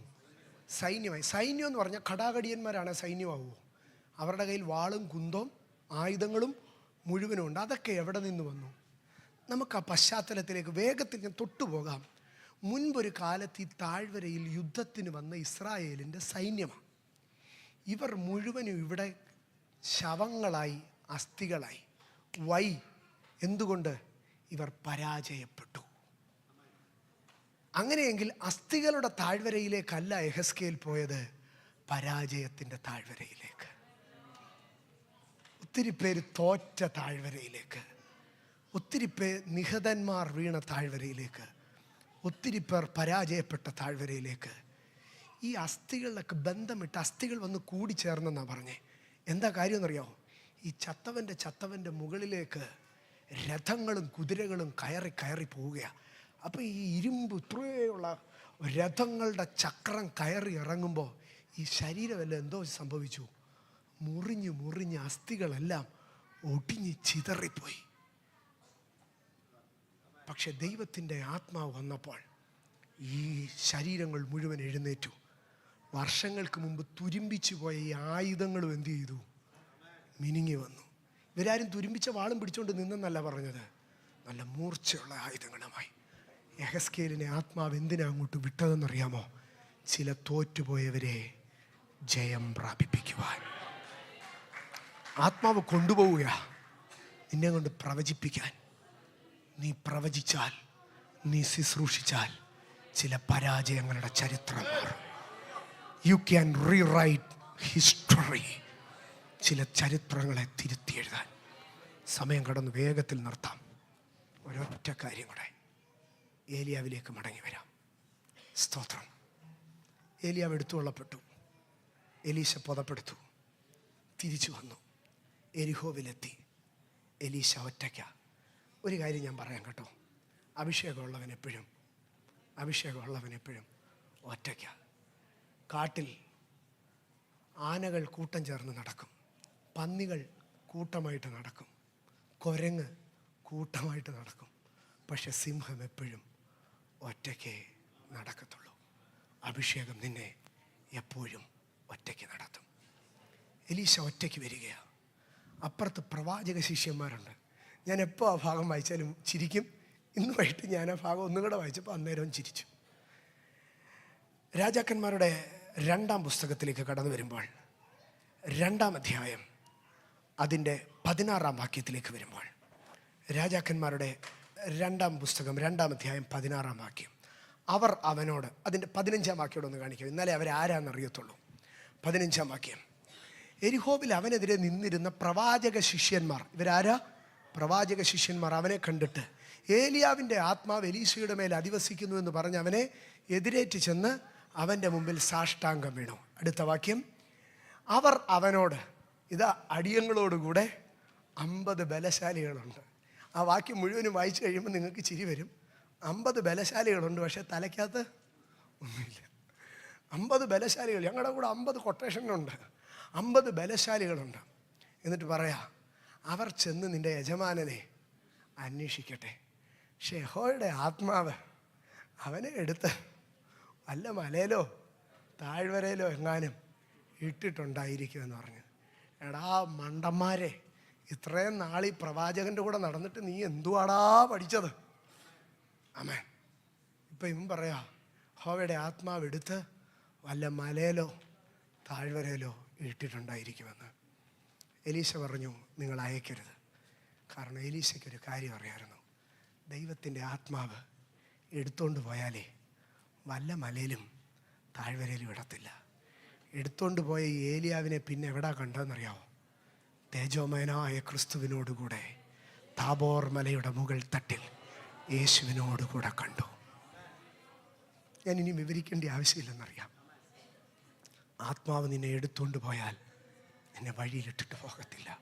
വീഴാതെ വണ്ണം നിന്നെ സൂക്ഷിച്ച് തൻ്റെ മഹിമാസന്നതിയിൽ ആനന്ദത്തോടെ കളങ്കമില്ലാത്തവനായി നിർത്തും. ക്രിസ്തുവിനെ മരിച്ചവരിൽ ഉയർപ്പിച്ചവൻ്റെ ആത്മാവ് നിങ്ങളിൽ വസിക്കുന്നുവെങ്കിൽ, ക്രിസ്തുവിനെ ഉയർപ്പിച്ചവൻ നിങ്ങളിൽ വസിക്കുന്ന തൻ്റെ ആത്മാവ് കൊണ്ട് നിങ്ങളുടെ മർത്യ ശരീരങ്ങളെയും ജീവിപ്പിക്കും. നിങ്ങൾ മരിച്ചു, നിങ്ങളുടെ ജീവൻ ക്രിസ്തുവിൽ മറഞ്ഞിരിക്കുന്നു. ദൈവത്തോട് ജീവനായ ക്രിസ്തു വെളിപ്പെടുമ്പോൾ അവനോടുകൂടെ തേജസ്സിൽ വെളിപ്പെടേണ്ടതിന് തന്നെ. ഞാൻ അതിനകത്ത് 2 ഭാഗം പറയാം. ഒരു ഭാഗം ഞാൻ പൊതുവായി പറയട്ടെ. ആത്മാവിനാൽ എടുക്കപ്പെടുന്നവനെ കൊണ്ടെത്തിക്കാനും പരിശുദ്ധാത്മാവിനറിയാം. ഒരിടത്തും അവനിട്ടിട്ട് പോകത്തില്ല. ഒരിടത്തും അവനിട്ടിട്ട് പോകത്തില്ല. ഒറ്റയ്ക്ക് വിടുകയില്ല, മടുത്തു മാറുകയില്ല. അവൻ അന്ത്യം വരെയും അവൻ കൊണ്ടെത്തിക്കും. ഇവിടെ രണ്ട് ഭാഗമാണ് പറയുന്നത്. ചിലപ്പോൾ ജീവിതത്തിൻ്റെ മലയിൽ ദൈവം അവനെ കൈവിടും. ജീവിതത്തിൻ്റെ മലയിൽ ദൈവം കൈവിടും. ചിലപ്പോൾ ജീവിതത്തിൻ്റെ താഴ്വരയിൽ ദൈവം കൈവിടും. അതാ ശിഷ്യന്മാർ പറഞ്ഞത്. ചിലപ്പോൾ അവൻ ഉയർന്നു കഴിയുമ്പോൾ ദൈവം അവനെ അങ്ങ് കൈവിട്ടേക്കും. ചിലപ്പോൾ അവൻ താണു പോകുമ്പോൾ ദൈവം അവനെ കൈവിട്ടേക്കും. നമ്മുടെ താഴ്ചയിൽ നമ്മെ ഓർത്തവൻ, അവൻ്റെ ദയനേക്കുള്ളത്. നീ ഉയർന്നാലും അവൻ നിന്നെ കൈവിടത്തില്ല, നീ താണാലും അവൻ നിന്നെ കൈവിടത്തില്ല. മലയിലും അവൻ നിന്നെ കൈവിടത്തില്ല, താഴ്വരയിലും അവൻ നിന്നെ കൈവിടത്തില്ല. ഇന്ന് രാത്രി എത്ര പേർ പറയും, എനിക്ക് ഉറപ്പുണ്ട് ആത്മാവ് എന്നെ എടുക്കും, എന്നെ എടുത്തുകൊണ്ട് പോകും, എന്നെ കൊണ്ടെത്തിക്കേണ്ട ഇടത്തെത്തിക്കും. ആവർത്തന പുസ്തകം 32:11 ഇങ്ങനെയാണ് പറയുന്നത്: കഴുകൻ തൻ്റെ കൂടനക്കി കുഞ്ഞുങ്ങൾക്ക് മീതെ പറക്കും പോലെ താൻ ചിറക് വിരിച്ച് അവനെ എടുത്ത് തൻ്റെ ചിറകിന്മേൽ അവനെ വഹിച്ചു. കൊണ്ടെത്തിക്കേണ്ട ഇടത്ത് അവനെ എത്തിക്കും.